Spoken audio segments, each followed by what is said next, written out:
Welcome to public TV news బులెటిన్ల ముందుగా headlines. ఘనంగా శ్రీకృష్ణ జన్మాష్టమి వేడుకలు.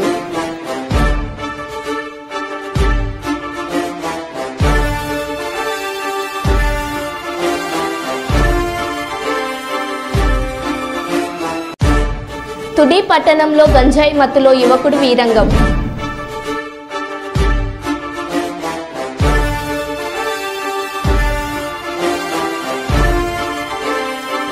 దేవరుకుల మండల కేంద్రంలో ఘనంగా బోనాల పండుగ వేడుకలు.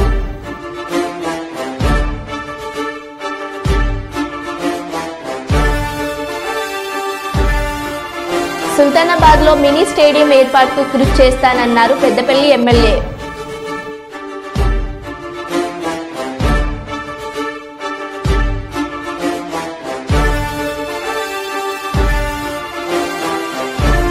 వేములవాడ పట్టణంలో జరిగిన తెలంగాణ రాష్ట్ర వర్కింగ్ జర్నలిస్టుల సంఘం ఐజేయు అనుబంధం సమావేశంలో ఎమ్మెల్యే ఆది శ్రీనివాస్.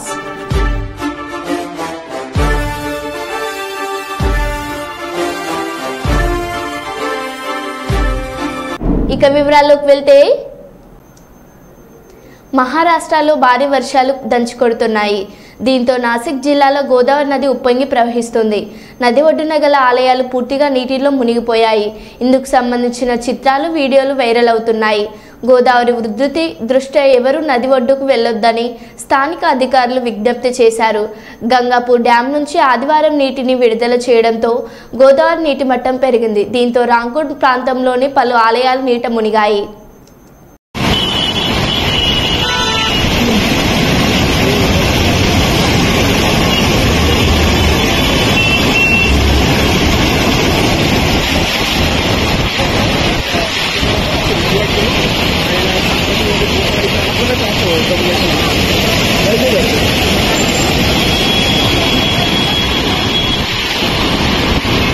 సీఎం రేవంత్ రెడ్డికి బహిరంగ లేఖ రాసిన ఎమ్మెల్సీ తక్కలపల్లి రవీందర్రావు. రాష్ట్రంలో కోతులు, దోమలు, కుక్కలతో ప్రజలు అనేక ఇబ్బందులు పడుతున్నారు. కోతులతో రైతులు పంటలను పండించలేని పరిస్థితి ఏర్పడిందన్నారు. గ్రామాల్లో ప్రజలపై కోతులు దాడులను చేస్తున్నాయి. రాష్ట్రంలో 333 మందిపై కుక్కలు దాడి చేశాయి. ఎమ్మెల్సీ తక్కలపల్లి రవీందర్రావు దోమ కాటుతో గ్రామాలే జ్వరాల బారిన పడ్డారు.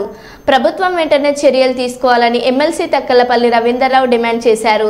రైతుల పంటలు, ప్రజల ప్రాణాలను కాపాడడానికి కుక్కల, దోమల, కోతులను నివారణకు ప్రభుత్వం చర్యలు తీసుకోవాలని ఎమ్మెల్సీ రవీందర్రావు ప్రభుత్వాన్ని కోరారు.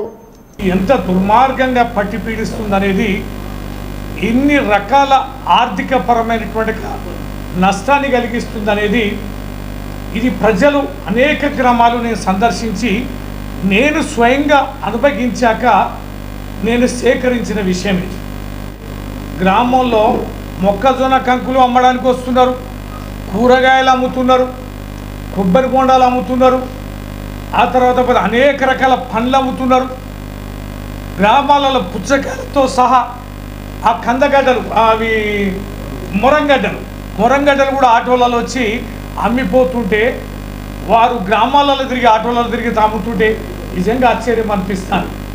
ఎలాంటి పల్లెలు, ఇంటింటికి కూరగాయలు ఉండేది, ప్రతి బావి దగ్గర పళ్ళ మొక్కల చెట్లు ఉండేది, అవన్నీ కూడా పోయినాయి. పల్లికాయలు ఉండేది, పెసరకాయ ఉండేది, అనపకాయ ఉండేది, పజ్జొన్నలు ఉండేది, సజ్జలు ఉండేది, ఎన్నో రకాలైనటువంటి చిరుధాన్యాల పంటలు, ఉల్లిగడ్డలు ఉండేది, ఎల్లిగడ్డలు ఉండేది. ఊళ్ళల్లో ఇట్లా సస్యశ్యామలకి ఏ వస్తువు అయినా కూడా వాళ్ళు గ్రామాల్లో, వాళ్ళ చిలకల్లో, వాళ్ళ పంట పొలాల్లో పండించుకొని తినేది. ఇవాళ అన్నీ కూడా మటుమాయం అయిపోయినాయి. ఇవాళ కూరగాయలు కూడా విపరీతంగా పల్లెల్లో అన్ని గ్రామాల్లో కూరగాయలు కొనుక్కునే దుస్థితే మనకు కనిపిస్తాయి. ఉద్దస్తమానం కోతుల భయం, వెనక మొత్తం కోతుల బాధ. ఇక రాత్రిపూట నేను మా గ్రామంలో పడుకుంటే విపరీతమైన కుక్కలు. ఖచ్చితంగా రాజకీయ పార్టీలు, రాజకీయ నాయకులు స్పందించాలని ఈ సందర్భంగా మీడియా ద్వారా నేను, అంతేకాదు ఇక దోమలు, మీరు వెళ్ళి చూడండి, మైబాల్లో ఉన్న ప్రైవేట్ హాస్పిటల్స్ పోండి, గవర్నమెంట్ హాస్పిటల్స్ పోండి, ఒక్క పేషెంట్ను చూడడానికి ఒక్క డాక్టర్కి 4 నుంచి 6 గంటలు 8 గంటలు పడతారు. ఇలాది మంది మధ్యపోతులంకన్న గారికి జ్వరం వస్తే ఈయన మొత్తం దోమలే.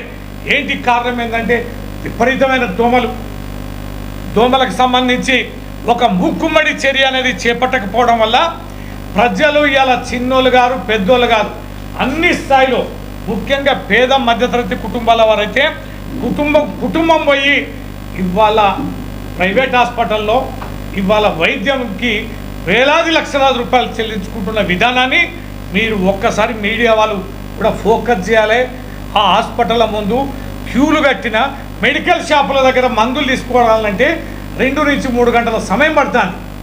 ఏంది దుర్భాగ్యం, ఏంది దౌర్భాగ్యం? ప్రభుత్వాల బాధ్యత కాదా ఇవి? ప్రభుత్వాలు చైతన్యవంతం చేయాలి కదా, ప్రభుత్వ పరంగా చట్టపరమైన చర్యలు చేపట్టాలి కదా.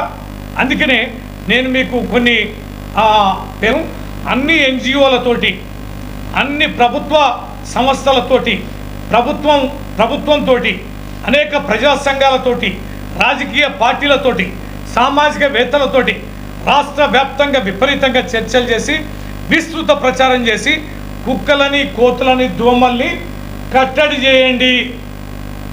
దయచేసి గ్రామాల్లో, పట్టణాల్లో ఇవాళ బందీలాగా ఉంటున్నారు ప్రజలు. మీరు ఏ ఇంటికి చూడండి మొత్తం ఐరన్ తోటి చేసిన జాలీలు ఉంటాయి, మెష్ డోర్లు ఉంటాయి. మెష్ డోర్లు కూడా కాదు, మెష్ డోర్లు ఉంటాయి, ఐరన్ జాలీలు. ఏ దుకాణం కొట్లకు పోయి చూడండి, కోతులకి అవి ఉంచుకపోతుంటే మొత్తం ఇల్లునే జైలు చేసుకొని ఇలా బందీగా ఉండే పరిస్థితి. ఇలా పెద్ద మనుషులని ఇళ్లలో ఒంటరిగా ఉండిపోయే పరిస్థితి లేదు, పిల్లల్ని ఒంటరిగా ఇంట్లో ఉంచే పరిస్థితి లేదు, బజార్లో ఆడుకునే పరిస్థితి లేదు. ఈ భయంతో ఈ జీవరాశుల మీద ఇబ్బంది పడుతూ బతికే ఈ ప్రజల్ని విముక్తి చేయాలా లేదా? ఇది ప్రభుత్వాల బాధ్యత కాదా? ఇది సామాజిక బాధ్యత కాదా? ఇది చట్టాల కోసం ఇవాళ మనం చూస్తూ వీటిని ఏమనకుండా, మాట్లాడకుండా, నిమ్మకుండా ఉండడం అనేది ప్రజల ఇది సరైన విధానం కాదు. వీటిపైన తీవ్రంగా స్పందించి పోరాటం చేసి అవసరం అనుకుంటే ప్రభుత్వాలపైన ఒత్తిడి తీసుకొచ్చి, చట్టాల మార్పులు తీసుకొచ్చి, న్యాయస్థానాలపైన కూడా ఒత్తిడి తీసుకొచ్చి ప్రజలకు రక్షణ కల్పించాల్సిన బాధ్యత ఈ అంశానికి సంబంధించి ఉందని చెప్తూ మీ అందరు కూడా మీడియా వారికి ఈ బ్రీఫ్ నోట్కి సంబంధించి దీన్ని పంపిణీ చేయాల్సిందిగా కోరుతున్నా. అలాగే విజ్ఞప్తి చేస్తున్నా, వారికి కూడా బహిరంగ లేఖ నేను ఈ సందర్భంగా ఇస్తున్నా. కర్నూలు పట్టణం సి క్యాంపు నందుగల శౌర్య హోండా 4వ వార్షికోత్సవం సందర్భంగా వారి యాజమాన్యం ఆహ్వానం మేరకు ముఖ్య అతిథులుగా పాల్గొన్న పాణ్యం ఎమ్మెల్యే శ్రీమతి గౌరు చరితారెడ్డి. ఈ కార్యక్రమంలో కేవీ సుబ్బారెడ్డి, ఇంజనీరింగ్ విద్యా సంస్థల అధినేత కేవీ సుబ్బారెడ్డి గారు, కార్పొరేటర్ పద్మలతారెడ్డి గారు, షోరూం యజమాని విష్ణుమోహన్ రెడ్డి తదితరులు పాల్గొన్నారు.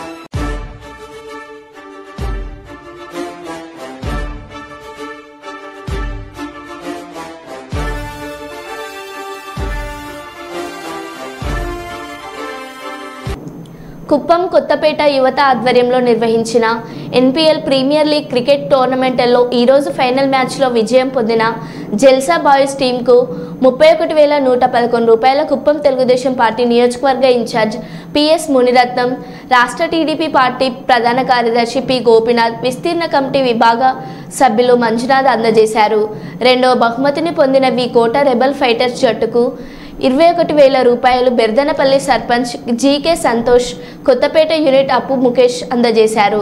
మూడవ బహుమతిని 1,11,111 రూపాయలు గెలుపొందిన urban colony sun side riders జట్టుకు 14వ వార్డు ఇన్ఛార్జ్ మురళి మరియు చెక్కతనం మణి గారు అందజేశారు. 4వ బహుమతి గెలుపొందిన ట్రోఫీ ఫైటర్స్ జట్టుకు 7,001 రూపాయి cluster Satyendra Shekhar, lions club Mahesh అందజేశారు. మ్యాన్ ఆఫ్ ది సిరీస్ క్రీడాకారునికి 5,000 రూపాయల బహుమతిని 20వ వార్డు కౌన్సిలర్ సోమశేఖర్ గారు అందజేశారు.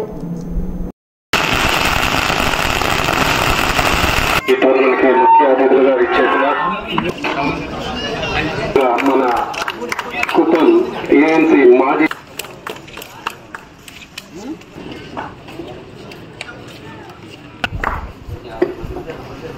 అదేవిధంగా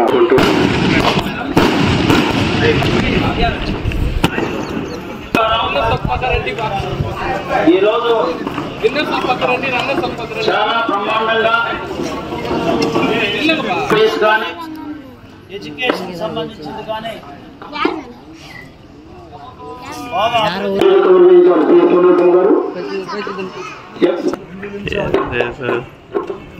ఎవరన్నా లేదు 5.5 6 అనే విధంగా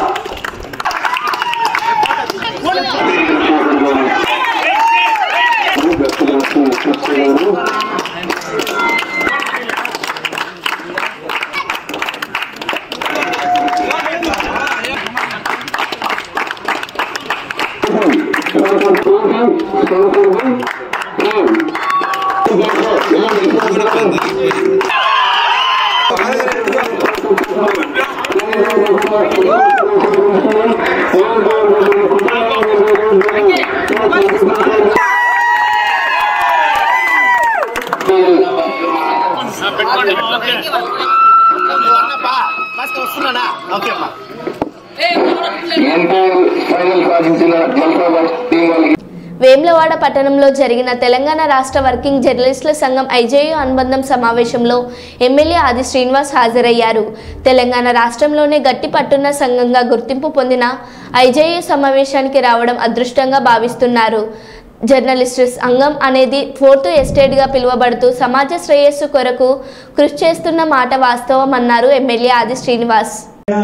నాయకుడు అనేటువంటి వ్యక్తి మంచి మార్గంలో పోతుంటే తప్పనిసరిగా ఆ సంస్థ మనుగడకు అవకాశం ఉంటుందని నిదర్శనంగా ఈరోజు ఐజీ అనుబంధం ఉన్నటువంటి తెలంగాణ వర్కింగ్ జర్నలిస్టులను చెప్పుకోవచ్చిన మాట సందర్భంగా తెలియజేస్తుంది. అందరికీ కూడా చాలా మంది ఇందులో సభ్యులుగా చేరి మన ఆయా ప్రాంతాల్లో మేము ప్రజాసేవలు ఉంటే ప్రజలకు ప్రభుత్వం మధ్యలో వారధిగా మీరు నిలబడి ప్రజా సమస్యలు పరిష్కారం చేయడంలో మీరు చేస్తున్నటువంటి ప్రయత్నాన్ని ప్రజలకు విడమర్చి చెప్తూ మంచిని చెడును రెండింటి కూడా బేరీజ్ వేసుకొని ప్రజా సమస్యల్ని ప్రభుత్వం దృష్టికి తీసుకురావడంలో నిజాలను నిర్భయంగా రాస్తూ కూడా కొందరు ప్రభుత్వానికి సంబంధించినటువంటి అంశంలో అలాంటి పొరపాట్లు మరోసారి జరగకుండా చూడేటువంటి కార్యక్రమాలు కూడా చేసేటువంటి శక్తి మీ కళానికి ఉంది, మీకుంది. దానివల్ల ఈరోజు మేము కొన్ని అంశాలు కూడా నేర్చుకొని ప్రజలకు ఉపయోగపడే కార్యక్రమం కూడా చేస్తున్నామన్నమాట. మేము చెప్తున్నటువంటి మీరు చేస్తున్నటువంటి తప్పుదారిలో పోతుంటే కూడా మీ కళ ద్వారా ఆ పలానా సమయంలో పొరపాటు జరిగిందంటే కూడా సరిదిద్దుకొని ముందుకు పోయేటువంటి కార్యక్రమాలు చేస్తున్నటువంటి సందర్భాన్ని నా మటుకు నేను చేస్తున్నాను మాట సందర్భంగా చెప్తుంది. సరే, సమస్యల విషయానికి వస్తే ఈ ప్రభుత్వం గౌరవ ముఖ్యమంత్రి రేవంత్ రెడ్డి గారు పదవి బాధ్యత స్వీకరించిన తర్వాత ఈ ప్రభుత్వం ప్రజల మాట వింటుంది, ప్రజా సంఘాల మాట వింటుంది, ప్రజాప్రతినిధుల మాట వింటుంది, ప్రజలందరికీ కూడా అవకాశం ఇస్తాం మాట్లాడడానికి చెప్పినటువంటి దానికి తూచా తప్పకుండా ప్రతినిత్యం 18 గంటలు కష్టపడుతూ ప్రజాహితం కొరకు నిస్సాయులకు సాయం అందించేటువంటి లక్ష్యంతో అనేక కార్యక్రమాలు తీసుకొని ముందుకు పోతున్నది మీరందరూ కూడా గమనించారు. గతంలో నేను చెప్పేది మీరు వెళ్ళాలనేటువంటి సంస్కృతి ఉంటే ఈరోజు మీరు చెప్పేది మేము వింటాం, అందులో ఉన్నటువంటి మంచిని తీసుకొని ఆ కార్యక్రమం అమలు చేస్తామని చెప్పండి చేస్తున్నటువంటి సందర్భాలు కూడా మీరు గమనించారు. అనేక సందర్భాలు ప్రతినిత్యం ప్రజలకు అందుబాటులో ముఖ్యమంత్రి గారు ప్రజా బాహుళ్యంలో ఉన్నటువంటి సంక్షేమాన్ని ఓవైపు, అభివృద్ధిని మరోవైపు ముందుకు తీసుకుని పోతున్నటువంటి అంశంలో రాష్ట్ర వ్యాప్తంగా జర్నలిస్టులకు సంబంధించినటువంటి సమస్యల పరిష్కారం కోసం కూడా చేసే ప్రయత్నంలో భాగంగా 8 మాసాలైంది ప్రభుత్వం వచ్చింది. మొదటి 100 రోజులు ఎక్కడేమిందో తినడానికి అసలు ఈ రాష్ట్ర ప్రభుత్వంలో గత 10 సంవత్సరాల పరిపాలనలో జరిగినటువంటి విధ్వంసం అనుకుందాం, జరిగినటువంటి నష్టమే అనుకుందాం. 7 లక్షల కోట్ల అప్పుతో ఈ రాష్ట్ర ప్రభుత్వం వచ్చిన తర్వాత ఏం చేయాలనో తెలుసుకోవడానికి ఎక్కడేముందో తెలుసుకోవడానికి 100 రోజులు పట్టింది. ఆ తర్వాత 100 రోజులు ఎన్నికల కోడ్ వల్ల ఇప్పుడు మళ్ళీ నెల 15 నుంచి 2 మాసాల నుంచి మళ్ళీ ప్రభుత్వం పట్టాల మీదకి ఎక్కి ముందుకు పోతున్న క్రమంలో వర్కింగ్ జర్నలిస్ట్ సంబంధించిన పెద్దలు అన్నట్టుగా శ్రీనివాస్ రెడ్డి గారికి ఓ పదవిని కట్టబెట్టినప్పుడు ఒక ఉత్సాహం, నిజంగా మా సమస్య వినడానికి ప్రభుత్వం ఉందనే ఒక నమ్మకాన్ని కల్పించే కార్యక్రమాలు చేపట్టడంతో పాటు సుదీర్ఘంగా హైదరాబాద్ లో పెండింగ్ ఉన్నటువంటి జర్నలిస్టులకు సంబంధించినటువంటి సమస్యలు పరిష్కారం చేస్తూ వారి వాటంలోనే మరో 2 రోజుల్లో వారందరూ కూడా వ్యక్తిగత అనుమతి పత్రాలకు డిమాండ్ కోసం కూడా ఈరోజు వేదిక సిద్ధమైందని మాట చెప్తా ఉన్నారు. ఇంకా 1000 కుటుంబాలకు సంబంధించిన అంశం అంటే ఏ తెలంగాణ కోసం అయితే పోరాటం చేసినటువంటి వారిని కూడా గుర్తించకుండా. కాకినాడ జిల్లా తుని పట్టణంలో గంజాయి మత్తులో యువకుడు వీరంగం. ఒంటిపై బట్టలు లేకుండా రోడ్డుపై ప్రయాణికులను భయపెడుతున్న మందుబాబు. చంపేస్తారంటూ కేకలు వేస్తూ రోడ్డుపై పరుగులు తీస్తున్న వైనం. మద్యం మత్తులో ఉన్న యువకుడిని ప్రభుత్వ ఆసుపత్రికి తరలించిన స్థానికులు.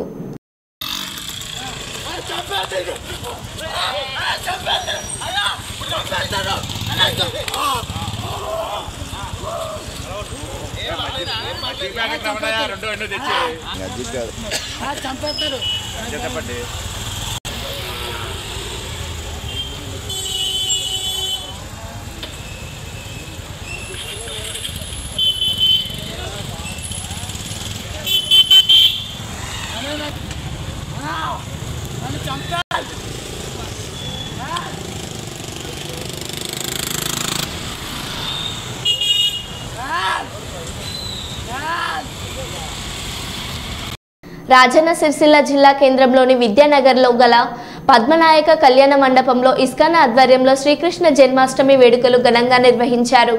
ఉదయం అభిషేకం, దర్శనం, హారతి, హరినామ జప యజ్ఞం, రాజభోగ హారతి, మహాభిషేకం, మంగళహారతి, మహాసంకీర్తనం ప్రత్యేక కార్యక్రమాలు నిర్వహించారు. జన్మదిన వేడుకలకు పట్టణ ప్రజలు, భక్తులు అధిక సంఖ్యలో హాజరై స్వామివారికి పూజలు నిర్వహించి తీర్థప్రసాదాలు తీసుకుని దర్శించుకున్నారు.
తూర్పుగోదావరి జిల్లా బిక్కవోలు మండలం ఊలపల్లి గ్రామంలో ముల్లంగి బుల్లి వీరన్న జెడ్పీహెచ్ హై స్కూల్ నందు విద్యార్థులకు సైన్స్ ల్యాబ్ ఓపెనింగ్ మరియు CSR project of Coal India Limited, Rotary Club of Peddapuram, Samarlakota 50 high speed sewing మెషిన్లకు మహిళలకు అందజేసిన అనపర్తి శాసనసభ్యులు Nallamilli Ramakrishna Reddy, collector smart Andhra CEO managing director Kotla Sivasankar రావు ఊలపల్లి వేలంపాటలో గల కుట్టు మిషన్లు పంపిణీ చేసిన అనపర్తి ఎన్డీఏ కూటమి శాసనసభ్యులు నల్లమిల్లి రామకృష్ణారెడ్డి. ఈ కార్యక్రమానికి డివిఆర్ పోసానిరావు, సుబ్బారావు, గ్రామ సర్పంచ్ బండారి రమ్య, తొండపు సురేష్ కుమార్ రెడ్డి, అశోక్ మరియు సచివాలయం సిబ్బంది, ఎన్డీఏ నాయకులు, కార్యకర్తలు పాల్గొన్నారు.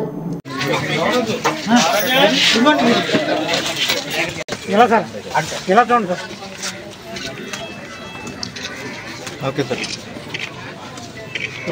Okay sir. మమ్మీ పేరు ఇలా ఇలా ఇలా అది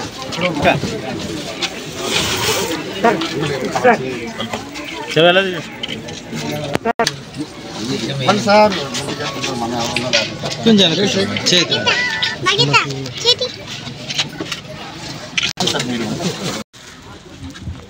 నేను పాల్గొనడం జరిగింది. ముఖ్యంగా ఒక పక్క శివశంకర్రావు గారు, మరో పక్క రోటరీ క్లబ్ పోషా గారు, రోటరీ క్లబ్ ప్రతినిధులు ఉండడం చాలా సంతోషం. మరి వీరందరూ ఒక సామాజిక కార్యక్రమం చేపట్టడం, ఆ సామాజిక కార్యక్రమానిలో ఇవాళ నన్ను భాగస్వామ్యం చేయడం చాలా సంతోషం. ఇవాళ ఈ కార్యక్రమానికి మరి ప్రముఖ పాత్ర పోషించి తన స్వగ్రామంలో మంచి కార్యక్రమాలు చేపట్టాలి అనే ఉద్దేశంతో స్మార్ట్ ఆంధ్ర CEO శివశంకర్రావు గారు ముందుకు రావడం, వారికి రోటరీ తరఫు నుంచి గవర్నర్ గారు పోషా గారు వారి బృందం వారికి సహాయ సహకారాలు అందించి ఈ కార్యక్రమాన్ని చేపట్టడం జరిగింది. ఈ కార్యక్రమంలో పాల్గొన్న శివశంకర్రావు గారు, పోషా గారు, మూర్తి గారు, సత్యనారాయణ గారు, అదేవిధంగా రమ్య గారు, సురేష్ గారు, బాబా గారు, అదేవిధంగా పవన్ గారు, వీరబాబు గారు, కార్యక్రమ సర్పంచ్ గారు, గోల్పల్లి సర్పంచ్ గారు, అదేవిధంగా మిగిలిన ప్రజలు, రోటరీ క్లబ్ ప్రతినిధులు, మెడూరు సీని గారు, అదేవిధంగా మావిడాడు శివ గారు, మీరంతా కూడా వేదిక మీదకి రండి. కుమారు అందరూ వేదిక మీదకి రండి. అందరికీ గౌరవనీయులు మన ప్రీతమ శాసనసభ్యులు నాలమిల్లి రామకృష్ణారెడ్డి గారు, మా నాన్నగారి దగ్గర నుంచి కూడా మేము ఎంతో అభిమానంగా చూసుకునే వ్యక్తులు వారు. మన నియోజకవర్గానికి ముఖ్యంగా ఓలపల్లి గ్రామానికి మా మిత్రుడు సురేష్ ద్వారా అనేకమైన అభివృద్ధి కార్యక్రమాలు వారు చేస్తున్నారు. వారికి గట్టిగా మన గ్రామం తరఫున చప్పట్ల ద్వారా స్వాగతం పలుకుతాం. ఈ కార్యక్రమాన్ని మరి ఇన్ని జిల్లాలు, ఇన్ని గ్రామాలు, ఇన్ని మండలాలు ఉన్నప్పటికీ కూడా ఈ చిన్న గ్రామం అయినటువంటి ఓలపల్లి గ్రామంలో ఇక్కడ పెట్టి ఇక్కడ శిక్షణ అది ఇవ్వడానికి నాకెంతో సహకరించిన రాష్ట్ర స్థాయి రోటరీ క్లబ్ వారికి, ముఖ్యంగా ఈనాటి సమావేశానికి ఇచ్చేసినటువంటి గవర్నర్ గారు పోషా గారు, మూర్తి గారు, సత్యనారాయణ గారు, ఇంకా వారి మిత్రులు, మరి మన సర్పంచ్ గారు, నా చిన్ననాటి స్నేహితుడు సురేష్ రెడ్డి, మరి అదే రకంగా మరి ఇచ్చేసినటువంటి గ్రామ పెద్దలు, జనసేన, భారతీయ జనతా పార్టీ, తెలుగుదేశం పార్టీకి చెందిన ప్రముఖులు అందరికీ, ఇక్కడ ఇచ్చిన లబ్ధిదారులకి, మీడియా మిత్రులకి అందరికీ కూడా నమస్కారం. ఈరోజు చాలా సంతోషం ఉంది. అనుకోలేదు నేను ఎప్పుడు కూడా ఇలా మా ఇంటి ముందు ఇలా కార్యక్రమం చేయాలని. నేను జనరల్గా ఏదైనా చేసేస్తే ఇంకా అక్కడి నుంచే వెళ్ళిపోవడం అలవాటు. అనుకోకుండా ఈ ట్రైనింగ్ పెట్టాలి, అది కూడా ఎక్కడ పెట్టాలన్నప్పుడు నేను ఎప్పుడైనా సంక్రాంతికి వచ్చినప్పుడు మా ఇంటి పైన మా కుటుంబ సభ్యులందరూ ఆడుకోవడానికని అక్కడ ఆన కింద వదిలేసి, మన ముఖ్యమైనటువంటి మన ఎమ్మెల్యే గారు మీకు తెలుసు కదా, ఏదన్నా చిన్న అవకాశం దొరికితే అది తీసుకొచ్చి ఇక్కడ పెట్టిస్తుంటారు సార్. మరి అలాగా ఈ కార్యక్రమం ఇక్కడికి వచ్చింది. ఇది చాలా చక్కని కార్యక్రమం, దీన్ని మీరు ఉపయోగించుకోండి. ఇకపై కూడా భవిష్యత్తులో కూడా ఏదున్నా సరే మన గ్రామంలో ఒకటి పెట్టడానికి ప్రయత్నం చేస్తూనే ఉంటాం. దాన్ని మీరు ఉపయోగించుకొని అభివృద్ధి చెందడానికి ప్రయత్నించారు. అందరూ అంటున్నారు, రోటరీ క్లబ్ నుంచి వచ్చిన వారు అందరూ కూడా మీ గ్రామం చాలా బాగుంది, మా పట్టణం కన్నా బాగుంది, గ్రీనరీ బాగుంది, ప్రజలు బాగున్నారు, చక్కగా నవ్వుతూ ఆనందంగా ఉన్నారు, ఇల్లులు బాగున్నాయి, అందరి ఇంటి ముందు ఏదో చెట్టు ఉంది అంటే అలాగా అందరూ కూడా మన గ్రామాన్ని మెచ్చుకుంటున్నారు. ఇది ఒక్కరితో అవేది కాదు. ఈ గ్రామం అభివృద్ధి అనేది సంఘటితమైనది, సమూహంతో కూడుకున్నది. సాధారణంగా ఏం చేస్తుంటాం మనం ఇంట్లో కర్నూలు జిల్లా కలెక్టరేట్ NIC కాన్ఫరెన్స్ హాల్లో జరిగిన లఖపతి దీదీ సదస్సులో ఈ కార్యక్రమంలో పాల్గొని పొదుపు లక్ష్మి మహిళలకు ప్రభుత్వం నుండి వచ్చిన చెక్కులు పంపిణీ చేసిన పాణ్యం ఎమ్మెల్యే శ్రీమతి గౌరు చరితారెడ్డి. ఈ కార్యక్రమంలో కర్నూలు ఎంపీ నాగరాజు గారు, జాయింట్ కలెక్టర్ నవ్య గారు, సంబంధిత ప్రభుత్వ అధికారులు, పొదుపు మహిళలు తదితరులు పాల్గొన్నారు.